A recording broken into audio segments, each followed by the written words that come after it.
Well, solar stocks are popping today on reports of a near $740 billion spending bill brokered by Senate Majority Leader Chuck Schumer and West Virginia Senator Joe Manchin. The measure sets aside roughly $370 billion to fight climate change, along with provisions to lower prescription drug costs. For more on this, let's bring in Yahoo Finance's Rick Newman.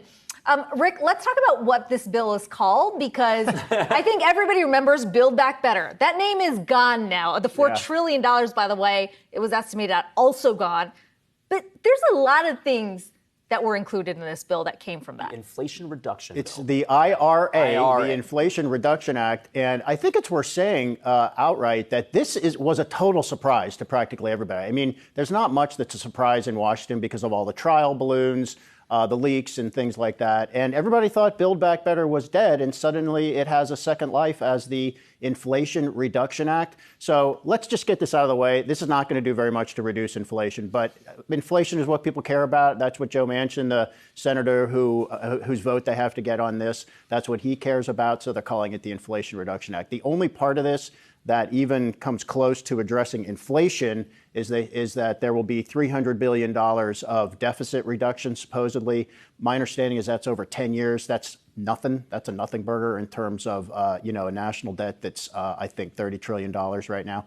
But look, these are the pieces they had to put together to get a deal. And it's actually going to be significant in terms of green energy investment if it finally passes. Yeah, and to that point, I mean, it could reduce prices also on drugs, for example, but some of those provisions might not happen until 2026. So in the immediate issue, probably not going to address inflation, at least, at 9.1%. But wanted to ask about what else is in this bill, because you do have some saying that even though the size of this is much smaller than originally intended, it covers a lot of things that were actually originally in the proposed bill. So what other types of provisions do you see in there, and what's important? So prescription drug pricing, as you mentioned, that it will allow Medicare to negotiate lower drug prices on some drugs, probably not all drugs, probably just the most popular drugs.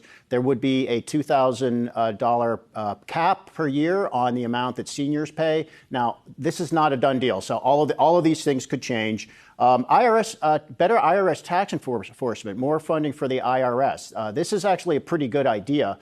The idea is that there's so many people who just don't pay the taxes they owe. And before we raise taxes on anybody, go get the money that people actually owe right now. And the IRS says, look, we need more auditors. We need better technology in order to do this. So there would be that. A few other provisions. There would be a 15% corporate minimum tax on companies that earn, to fund it, that earn more than $1 billion. So what's not in here are the social welfare provisions that were in Build Back Better. Essentially, none of that is in here. We should also mention a continuation of electric vehicle tax credits, including used electric vehicles. $7,500 versus $4,000, right? I mean, that's a pretty significant one, although the new provision includes the fact that it has to be for those who are making $75,000 or less. Which is fine, by the way, because the only people buying EVs are rich people. Can we talk about the deal-making part of this for just a bit? Because the big question, like you said, this caught everybody by surprise. You're going down the list of things that are included in the bill. These are things we've heard before. So it becomes what changed for Joe Manchin? And on that front, he was speaking to Punchbowl News saying that part of this was that he wanted extra investments in fossil fuels. It sounds like he got that. Yes. So he wants faster permitting for things like natural gas pipelines that run through his home state of West Virginia. That's something the energy industry also has been asking for. Also, more clarity on permitting and leasing, which is another thing that the energy industry has been saying. Look, you want us to produce more oil and gas. Here's what you need to do your part, Biden administration. And those are a couple of the items they say. I think those are actually fairly sensible. It's basically just provide more clarity for the industry. And there's a lot of energy out there that cannot get to the consumers who need it because there's no pipeline.